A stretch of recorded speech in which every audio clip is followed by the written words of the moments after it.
നമ്മുടെ സിദ്ധനില്ലേ, സത്യൻ സിദ്ധൻ. പഴയ പോലെ എല്ലാ കാര്യങ്ങള്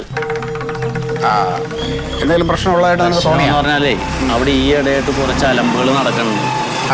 അസമയത്തും രാത്രിയും പകലും ഒന്നുമില്ലാതെ ആളുകൾ വരിക, അന്യ സംസ്ഥാനക്കാർ വരെയുണ്ട്. പിന്നെ ആ റോഡിൽ മുഴുവൻ കാറുകളാണ്, വലിയ വലിയ വില കൂടിയ കാറുകൾ പാർക്ക് ചെയ്തിട്ടേക്കണം. അവിടെ ബ്ലോക്കാണ്. ഇതെന്താ സംഭവം എന്ന് നോക്കാൻ വേണ്ടിയിട്ട് ഞാൻ ഇന്നലെ ചെന്നൊന്ന് എത്തി നോക്കി. അതെ, നഗ്നപൂജ വരെ നടക്കണ്ടെന്നാ കേട്ടത്. ഞാൻ ഇന്നലെ ചെന്ന് നോക്കി. ഞാനിങ്ങനെ ഭാഗത്തുനിന്ന് ഇങ്ങനെ നോക്കിയപ്പോഴേക്കും എന്തോ പുകയും ബഹളവും ഒക്കെ വന്ന് അങ്ങോട്ട് മൂടിപ്പോയി. ശരിക്കും അങ്ങോട്ട് കാണാൻ പറ്റില്ല. പക്ഷെ അലമ്പുണ്ട്. രാത്രിയാകുമ്പോ അട്ടഹാസം, കൊരവ, നിലവിളി, കിടക്കാൻ പറ്റണില്ല എന്ന് പരിസരത്തെ ആളുകൾക്ക്.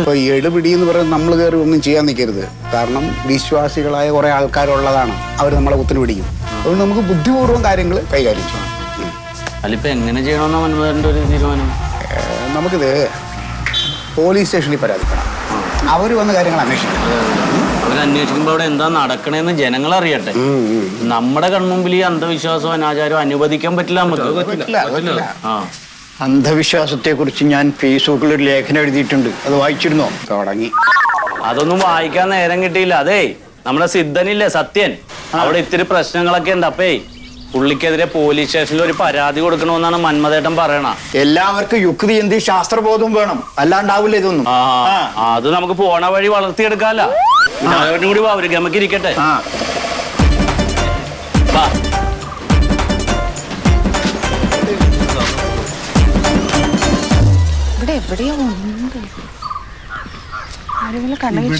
കിണർ ഇതല്ലേ പറഞ്ഞത്? ഈ കിണറിന്റെ അടുത്തല്ലേ പറഞ്ഞേ? അതെ, ഇവിടെ ഒരു സിദ്ധന്റെ വീടില്ലേ, സത്യശീലൻ. എവിടെ? ഇവിടെയാണോ?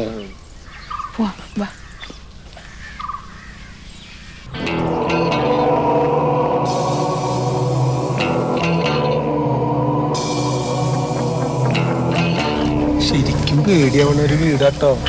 ശീതളായിട്ട് എന്തിനാ ഇങ്ങനെ പേടിക്കണേ? അല്ല, ഒരു നോക്കൂ, നല്ല കഴിവുള്ള സിദ്ധനാ. സന്താന സൗഭാഗ്യം ഉറപ്പാ. എനിക്ക് അതല്ലേ, ഈ ഓരോ വാർത്തകൾ കേൾക്കുമ്പോ ഒന്നാമത് ആവശ്യമില്ലാത്ത വാർത്ത കണ്ടിട്ടില്ല.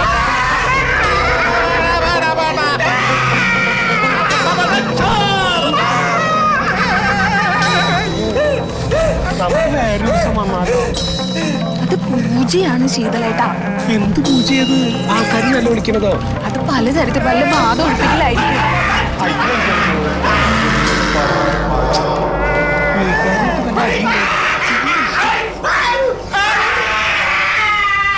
നമുക്ക് പോവാ.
എന്തിനാ നമ്മളിവിടെ നിക്കണേ? പൂജയാണ്. എന്ത് പൂജയത്? അത് നമുക്കറിയോ, സിദ്ധനല്ലേ അറിയുള്ളൂ. ശീതളേട്ടൻ ഒന്ന് പ്രാർത്ഥിച്ചോണ്ട് നിക്ക്. എനിക്ക് പേടിയായിട്ട് ഈ പേടി മാറ്റാൻ എന്തെങ്കിലും പൂജ ഉണ്ടോന്ന് ഞാൻ ചോദിക്കാം സിദ്ധനോട്. ദേ വരുന്നുണ്ട്.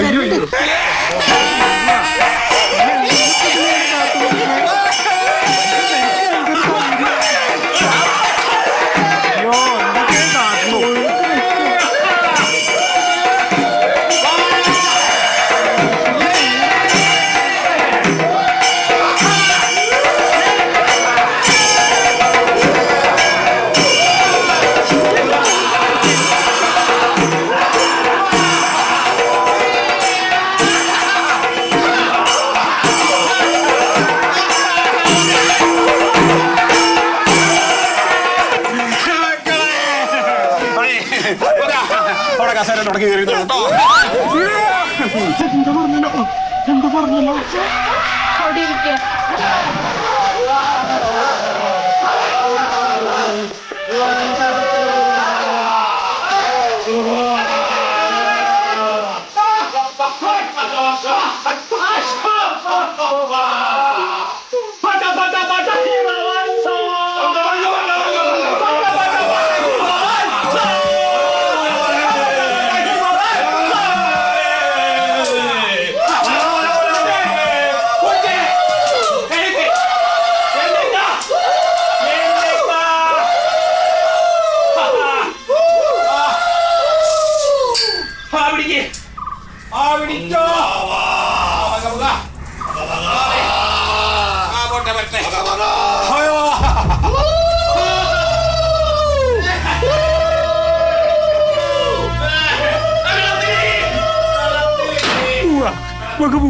എങ്ങോട്ട്?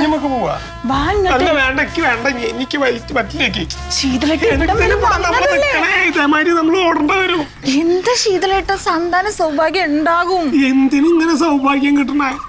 അടിക്കുക ചെയ്യണത് അയാള്. ഒന്നുമല്ല, എന്തായാലും നമുക്ക് കണ്ടിട്ട് പോയാൽ മതി. എനിക്ക് കൈയും കാലും നിറയ്ക്കണം. മിണ്ടാതിരിക്കാമോ ഒന്ന്?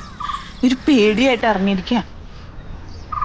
ഇതെന്ത് മന്ത്രവാദം? ഇത് മന്ത്രവാദമൊന്നും അല്ല. അതെ, ചെരുപ്പഴിക്ക്. അമ്പലത്തിലൊക്കെ കേറും പോലെയാണ്. ശീതളായിട്ട് നല്ല മനസ്സോടുകൂടി വരണം. നല്ല മനസ്സൊക്കെ ഉണ്ട്. ഇങ്ങനെ നമ്മൾ ഇതുവരെ കണ്ടിട്ടില്ലല്ലോ. അവിടെ പോയി ആവശ്യമില്ലാത്തൊന്നും പറയരുത്. ആവശ്യമില്ലാത്ത കാര്യങ്ങളൊന്നും പോയി പറയരുത് എന്ന് അവിടുന്ന്. നീ തുറക്കുവോ? എവിടേക്ക് നീ പോണേ? നീ എവിടെ ഇരിക്കുന്ന? സിദ്ധനെ കാണണ്ടേ? അവര് വന്ന് വിളിക്കട്ടെ. അവരങ്ങനെ ഒന്ന് വിളിക്കുവോ? വിളിക്കാച്ച പോയാ മതി. ഇല്ലെങ്കിൽ നമുക്ക് വീട്ടിലേക്ക് പോവാലോ. ശീതളേട്ടൻ എന്താ? നമ്മള് സിദ്ധനെ കാണാനല്ലേ വന്നത്. എന്നാലും ഇങ്ങനെയുള്ള ആൾക്കാരുടെ അടുത്ത് നമ്മൾ എന്ത് ധൈര്യത്തിലാ പോണേ? ശീതളേട്ടൻ ആദ്യം ഒന്ന് വിശ്വസിക്ക്. സിദ്ധനെ കണ്ടാൽ ഞാൻ ഗർഭിണിയാകും. പണ്ടൊക്കെ വിശ്വാസം ഇല്ലാണ്ടല്ലോ. ഇങ്ങനൊക്കെ ഓരോരോ വാർത്തകൾ കേൾക്കുമ്പോഴേ. ആവശ്യമില്ലാത്ത വാർത്ത കേൾക്കണ്ട. ഒന്ന് ഇവിടെ ഇരിക്കി. ഇങ്ങനെ ഒരു പേടിത്തോണ്ടനെ കൊണ്ടാണല്ലോ ഞാൻ ഇറങ്ങിയത്. ഇയാളെ കണ്ട എന്റെ ശീതളായിട്ട് ഇയാളെന്നൊന്നും പറയല്ലേ. സിദ്ധനാണ് അദ്ദേഹം. ഈ സിദ്ധനെ കണ്ട ഗർഭിണിയാവും നിനക്ക് ഉറപ്പുണ്ടോ? എനിക്ക് നല്ല ഉറപ്പുണ്ട്. ഇതൊക്കെ കുഴപ്പമില്ല.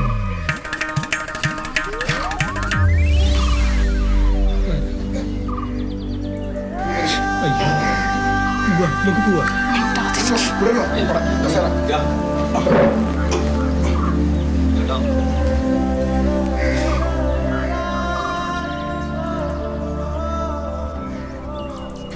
മറിമായം